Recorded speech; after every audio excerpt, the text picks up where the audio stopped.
इस वक्त हम हैं रतनगढ़ के आरजीएम हॉस्पिटल में, जहां पर फ्री मेडिकल एंड ओपीडी शिविर का आयोजन किया जा रहा है। सुबह 10 बजे शुरू हुआ शिविर शाम तक चलेगा। फिलहाल सैकड़ों की संख्या में रोगी है वो इस शिविर से लाभान्वित हो गए हैं और अभी भी रोगियों के आने का क्रम है वो जारी है।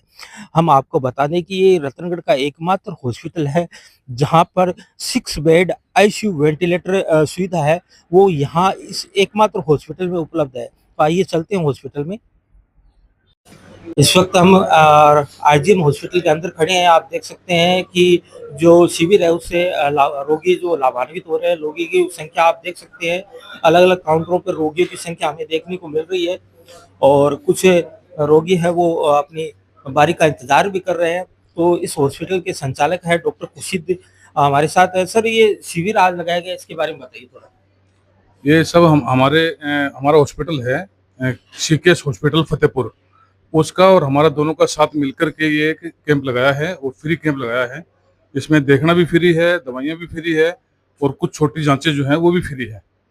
तो इस तरह से एक कुछ लोगों का सेवा भी हो जाए और हमारे जो डॉक्टर साहब यहाँ आ रहे हैं उनका भी थोड़ा सा ऐड हो जाए, ये पर्पज से कैंप लगाया गया है। जो शिविर लगाया गया है इसमें जो डॉक्टर विशेषज्ञ है वो डॉक्टर है वो उनकी स्पेशलिटी क्या है और वो किस प्रकार के रोगियों की जांच कर रहे हैं सर? यहाँ अभी जो जांच चल रही है, जो पेशेंट देख रहे हैं वो एक तो हमारे पास मैडम है, जो गायनी है, गायनी का मतलब लेडीज जो की औरतों की डॉक्टर है। और दूसरा हमारे पास अभी चर्म रोग के डॉक्टर हैं, गणपत जी कालेर हैं, जो लगातार हमारे पास हर सोमवार को आते हैं, तो साथ में उनका भी कैंप है। तीसरे हमारे पास यहाँ बच्चों के डॉक्टर हैं, पीडियाट्रिशियन, तो वो उनका काम चल रहा है। और चौथा हमारे पास यहाँ जो परमानेंट डॉक्टर फिजिशियन है, तो उनका भी साथ में कैंप है। ये 4 डॉक्टर भी इस टाइम देख रहे हैं और ठीक है।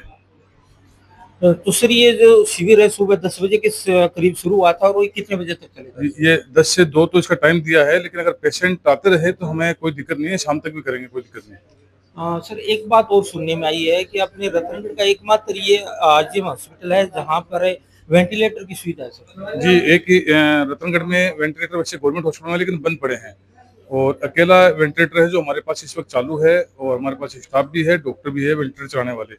6 बेड का आईसीयू हमारा एक ही है पूरे रतनगढ़ में। आईसीयू कहीं भी नहीं है, जनरल वार्ड जरूर है, लेकिन आईसीयू सिर्फ हमारे पास ही है। सर, ये वेंटिलेटर सुविधा इसके बारे में थोड़ा सा विस्तार से बताइए सर।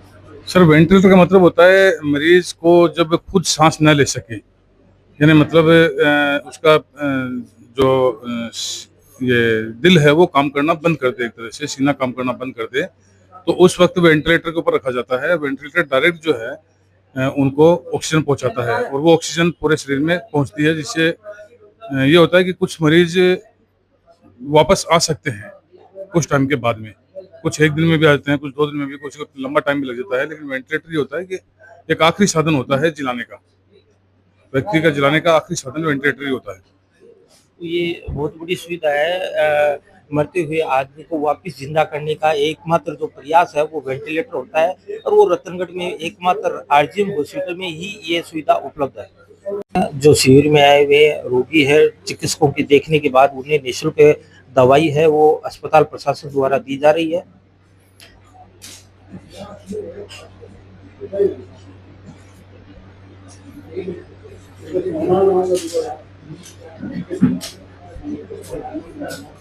जो रोगी शिविर में आए हैं उनकी निःशुल्क वो जांच है वो की जा रही है। अस्पताल प्रशासन द्वारा अभी ब्लड शुगर की जांच की जा रही है और अन्य भी कई जांचें हैं वो निःशुल्क अस्पताल प्रशासन द्वारा उपलब्ध करवाई गई है शिविर में। ये रतनगढ़ का आरजीएम हॉस्पिटल है जहाँ पर डेली जो डॉक्टर सेवाएं दे रहे हैं उनकी ये तस्वीरें लगी हुई है और अलग अलग स्पेशलिस्ट डॉक्टर है। सभी प्रकार के रोगों का इस अस्पताल में उपचार किया जाता है।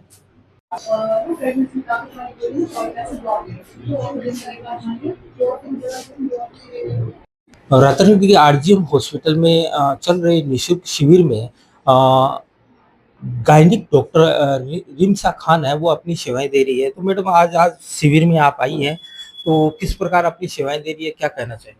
जी, अस्सलाम वालेकुम। मेरा नाम डॉक्टर रिमशा है। मैं सीकेएस फतेहपुर हॉस्पिटल से आई हूँ। मैं वहाँ पे स्त्री रोग विशेषज्ञ हूँ। तो हम यहाँ पे एक तो निःशुल्क परामर्श कर रहे हैं, निःशुल्क जांचें, निःशुल्क दवाइयाँ दे रहे हैं, और उसके साथ ही गायनी में जो भी स्त्री रोग से रिलेटेड कंप्लेंट है, जैसे कोई गर्भवती महिला है, उसको अगर कोई कंप्लेंट है, या फिर किसी का गर्भावस्था बार-बार नुकसान हो रहा है, गर्भावस्था का नुकसान हो रहा है बार-बार, या बांझपन की दिक्कत है, सफ़ेद पानी की दिक्कत है, माहवारी की दिक्कत है, माहवारी अधिक आ रही है, माहवारी समय से पहले आ रही है या समय के बाद आ रही है, चढ़-चढ़ के आ रही है, बच्चादानी, अंडादानी की गांठ, इस तरह के स्त्री रोग से रिलेटेड जो भी प्रॉब्लम है, उनके लिए हम उनको सुविधाएँ दे रहे हैं।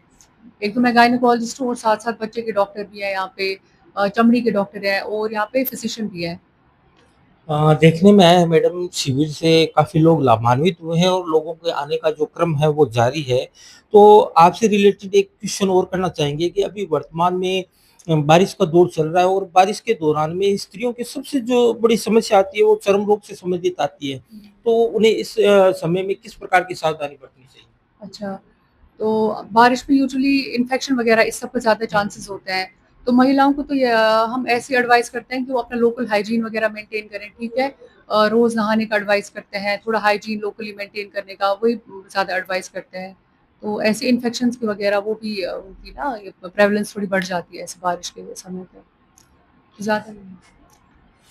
Thank you madam. ये थी डॉक्टर रिस्मा खान जो फ़तेहपुर से रतनगढ़ अपनी सेवाएँ देने के लिए आई है। रतनगढ़ के आरजीएम हॉस्पिटल में अपनी निःशुल्क सेवाएँ दे रही है और उन्होंने बहुत ही एक अच्छी बात की है कि बरसात के मौसम में जो इन्फेक्शन बढ़ने का खतरा होता है, उससे हम साफ-सफाई के माध्यम से ही उसको काबू में कर सकते हैं। उससे सावधानी रखते हुए हम इस प्रकार की बीमारियों से बच सकते हैं।